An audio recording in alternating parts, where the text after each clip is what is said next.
Hello, welcome. I'm Chaotic Neutral Cosplay, and today I'm going to be showing you how I made my completely sewable arm for Vash the Stampede from Trigun Stampede. One of the reasons I decided to go with fabric for my Vash arm is because I wanted to be able to have full range of movement, and I can do this, I can pick things up, I can make a fist, I can do love and peace. This is very important, as Vash. And I also have way too many costumes that are just uncomfortable to wear because I can't move my shoulders in them.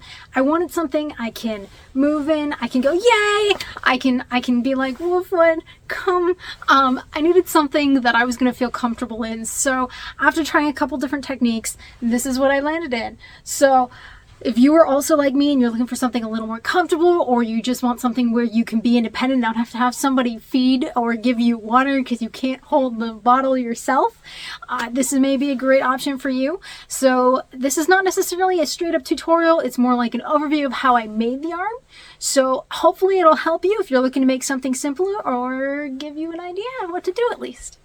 So I have three things I can count today. Numbers are not my friend. 3 things to keep in mind watching this tutorial. Number 1, this is not an easy thing to make.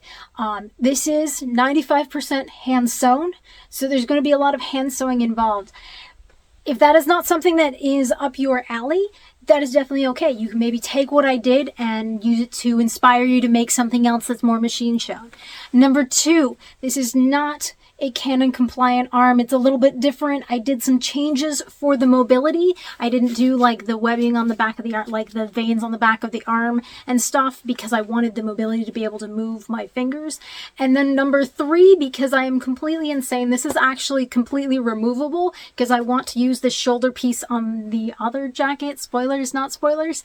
And the lights are also removable. You do not have to go that hard. I'm insane, so I did. Don't perceive me and my little insanity over here. So that's going to be something that is included in the tutorial. Again, if you don't want to do that and you want to make it permanently attached to the arm, that's definitely a thing that you can do. I just made it this way, so that's going to be part of the tutorial.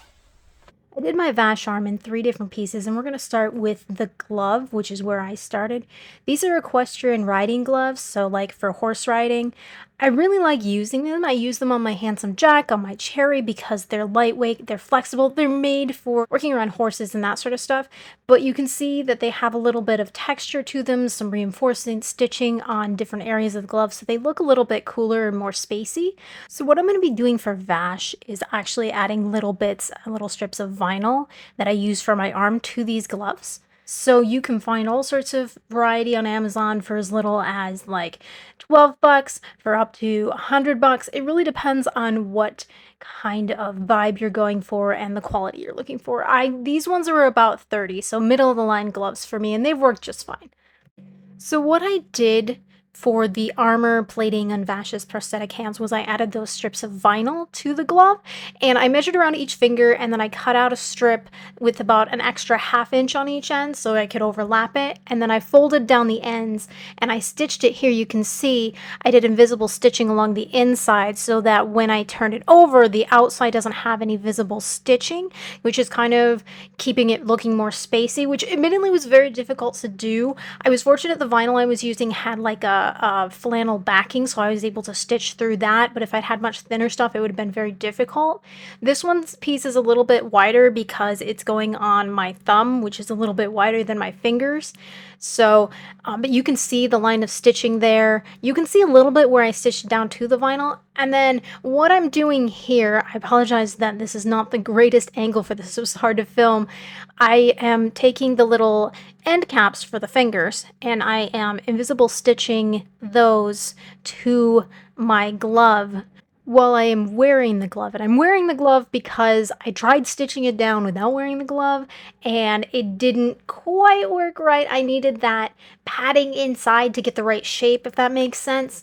So this is the same technique I use for the entire glove, invisible stitching on every single piece.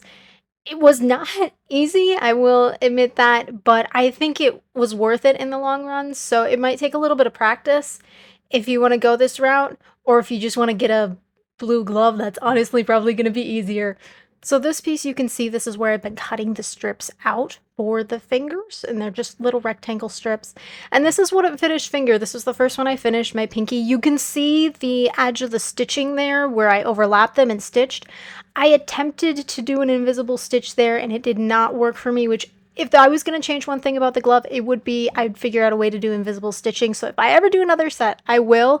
But for the moment, it was just a lot easier to just do a straight stitch there. And honestly, I love the fact that this is so flexible. This was exactly the range of motion I was going for, so I'm very happy.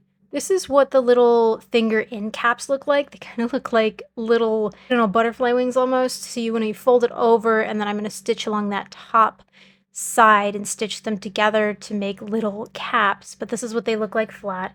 And I cut them out, just cut them out rectangle, and then I shaped them and kind of stitched them together, which is what this looks like when it's all stitched together. It just becomes like a little hat for your finger. And then I turned it inside out, which I believe is my next slide.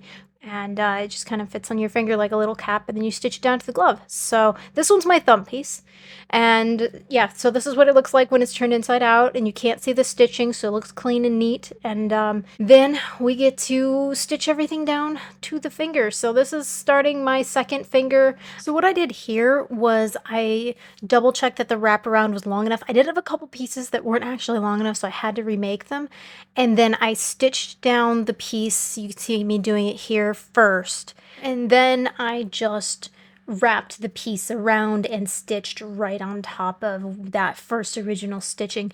And I tried to do all the seams to the insides of the fingers so they would be hidden at least. Like, even though they are there and I know they're there, they're hidden if you just look at my hand, because I don't like visible stitches on my costumes, so that's a thing that I did. I did do some invisible stitching around the bands just to make sure they wouldn't slide, but I did that after I did like that straight seam on top. And this is finished finger number 2. So you can still see I have that full range of movement. I can flex my hand, I can grab stuff, I can do love and peace, which was the absolute goal with this costume and the reason I decided to do things this way. So I was very, very happy with the movement I have with my fingers. And then we flash forward to where I have all 4 fingers done. And again, just the full range of motion. So I can actually feed myself in this costume. I can grab stuff, I can pick up a drink and take a drink of soda or something, which is very important to me. I can do all sorts of stuff. I can hold Wolflet's hand, all the important things that I need to do. And then here is my finished thumb plate. With this one's a little different. I did the wider band on the thumb, and then I kind of did like a half circle, half oval for the bottom plate on the thumb that wraps around to the front pad of my thumb. These pieces are, I don't know how to describe them. They go across the inside of my knuckles. On the palm of my hand, and I did them in 4 pieces so I'd have a little more range of motion. And then I did this plate on the back, this flat, like almost exaggerated U plate to cover the knuckles on the back of my hand for a little bit more movement room. And again, this is not his canon design, but I decided flexibility and movement were more important to me personally. And then this large plate you see on the back of my hand is actually covering where the glove opens and closes. So that has a piece of 3mm craft foam inside it that I've just wrapped in vinyl and sewn down. And then the palm plate is just another piece that I have sewn down to kind of give the glove a cohesive look. So again, it's not a canon hand, but it is a hand that I have full range of movement in, and I can do stuff and take care of myself in, which is really important to me. So moving on, we're going to start with piece number 2, which is the prosthetic arm piece. So this is just a piece of knit fabric that I've made into a sleeve. It's like just a little arm sock, and there is a piece of elastic up at the elbow to help keep it up, which works great. So this is essentially all it is. And then I just put the glove on and cover the joint there with my glove. There will eventually be another piece covering that wrist piece. I haven't added it yet, and it'll all flow cohesively into one piece. So what I did is I did these overlay pieces the same way I did the finger pieces on the gloves, and then I spent about 4 hours trying to pin them down in the correct spot on my arm. It was not fun. And then I actually stitched everything down by hand on my arm while I was wearing it, which was a very questionable decision, but I feel that it was necessary because it needed that support, that structure inside there, so that when I stitched it, it would have the right shape. And the best way, I tried multiple different ways, the only way I could get it to have the right shape to my arm was to do it on my arm. So this is the finished arm. And you can see I have full range of movement. There's nothing really there that inhibits movement in any way. And it's flexible, it's comfortable to wear all day. So I'm very happy with that. This, I have actually added the cuff piece to the glove, which is another piece of craft foam wrapped in vinyl that I then stitched down. And I am so happy with this. It kind of flows into a coherent looking arm. It's comfortable to wear.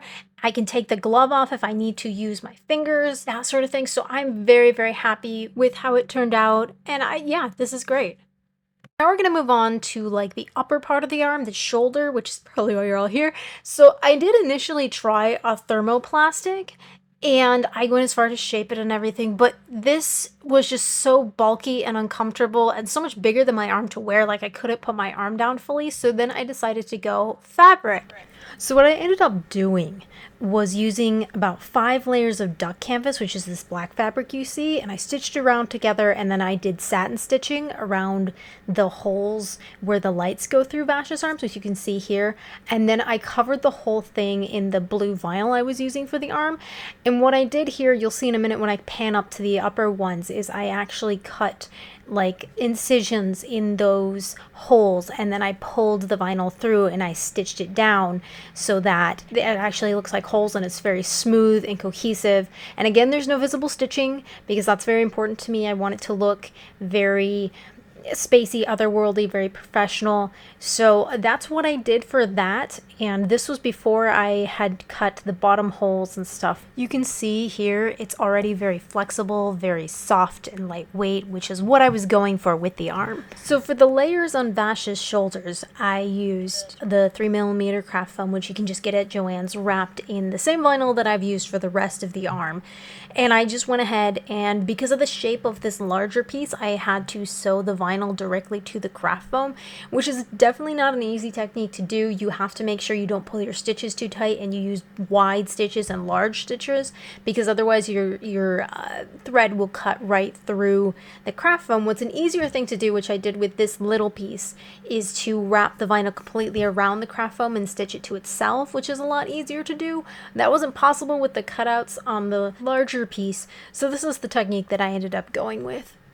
To attach these pieces to the larger shoulder piece, I just used the same technique I used on my gloves and arm, and I invisible stitched everything down. As you can see here, I'm starting to stitch the smaller piece down to the larger piece, and then I will sew it into the second piece, so they're all kind of attached here.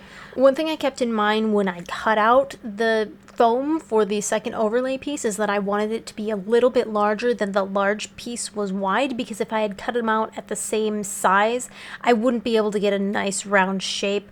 This is something I've learned in leather crafting. If you put two pieces that are the same size together in fabric, they'll generally flex the same. That doesn't happen if you're working with like foam or even honestly really thick fabrics. So you can see here when I'm picking it up, they have the same flex. It's a nice round curve, and this is really what I was going for with this arm. So I'm very happy with how everything turned out. And then with this piece, I just invisible stitched again along the edges. So I've already weathered down my arm here, and I am testing out the first of the lights of the many lights that I bought to try for this arm, because this is my first time really working with electronics, so I went with something simple. And this particular panel is called a EL Square in Aqua from Adafruit Industries, and I got like just a full package with that. I got the square, the wires, the battery box, and I did end up using this one for the bottom light squares, and it worked really well. I'll talk more about that in a second, but now I'm going to talk about the weathering, which you can see I got all over myself. So Vash's arm is actually shaded a couple different colors depending on what lighting falls on it, so I wanted to give it a little bit more depth. So what I did was I mixed up this black and this gray, and I took a paper towel and I just kind of dry brushed it on the vinyl, and it actually worked out really well. It looks great in photos, it looks great in person, so I'm very happy with that. And what I should probably mention that I forgot to mention before, so I'm going to freeze frame here because you can see the actual shape of this shoulder piece. The one end is actually about 3 inches longer than the other, and I've done that so that I can wrap it around. That's the lowest part of the arm. Because I made this shoulder detachable because I actually want to use it also on both coats of his because I'm lazy and I don't want to make, oh, and this was also a lot of work and I don't really want to make an entirely new shoulder piece for his other coat. So I'm making this detachable and also so I can open it on either end and take the batteries out, which will be detachable. And then these ends will just wrap over each other and Velcro together. So speaking of Velcro and detachable lighting, what I am using to make the lighting detachable is actually 2 different types of Velcro. I'm using a sew-on Velcro for the part that's actually going to be like the Velcro that's actually on the shoulder, and then I am using industrial sticky back Velcro for the parts that is going to be on the battery packs and the lights themselves to make them stick.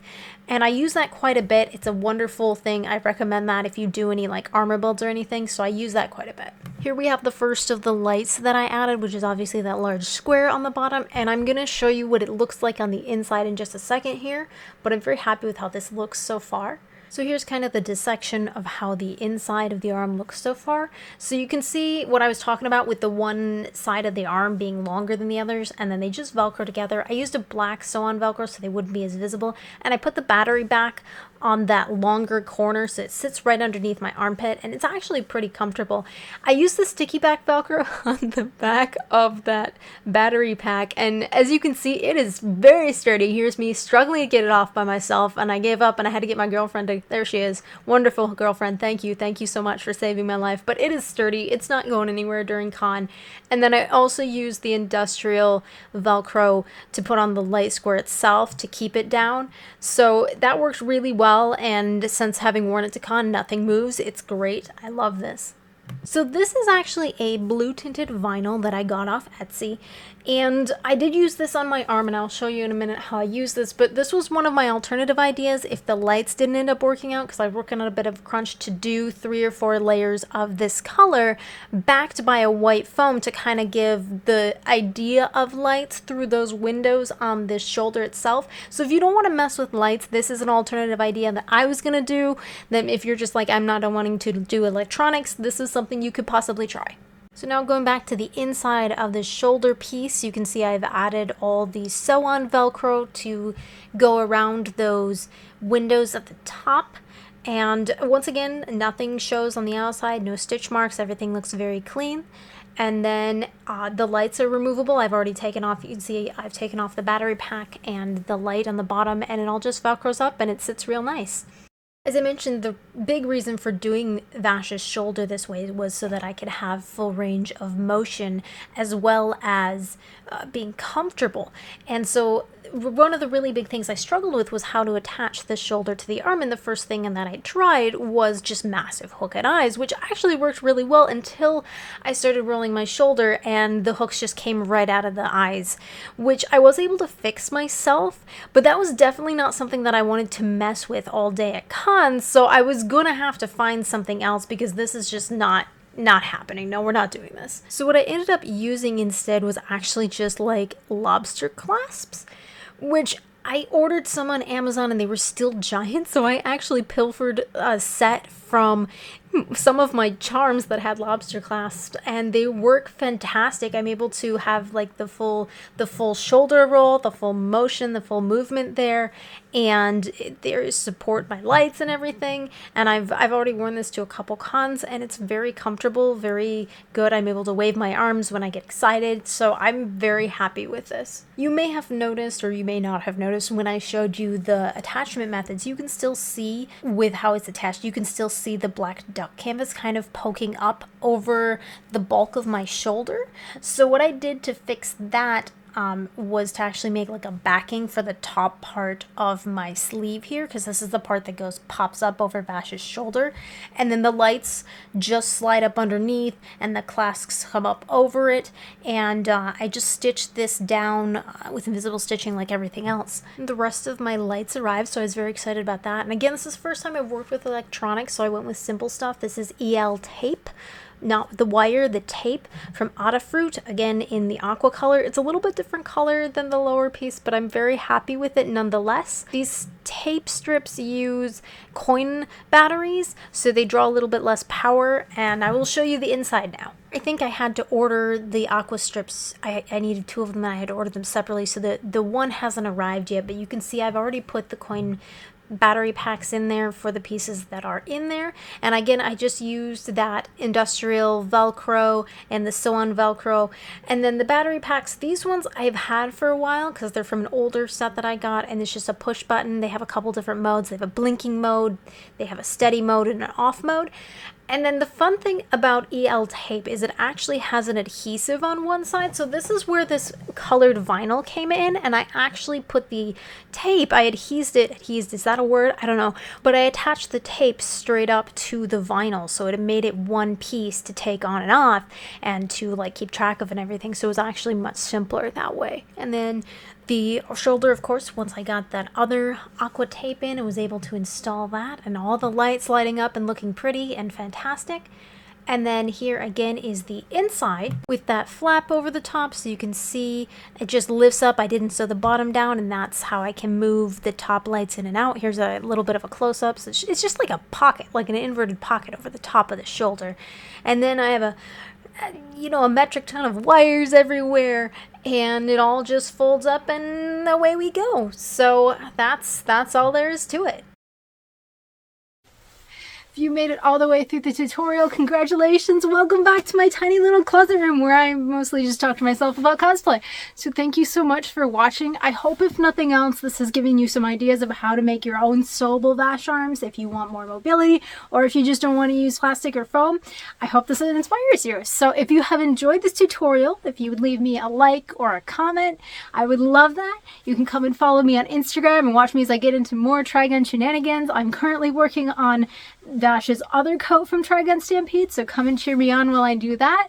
And I will see you guys in the next video. Bye!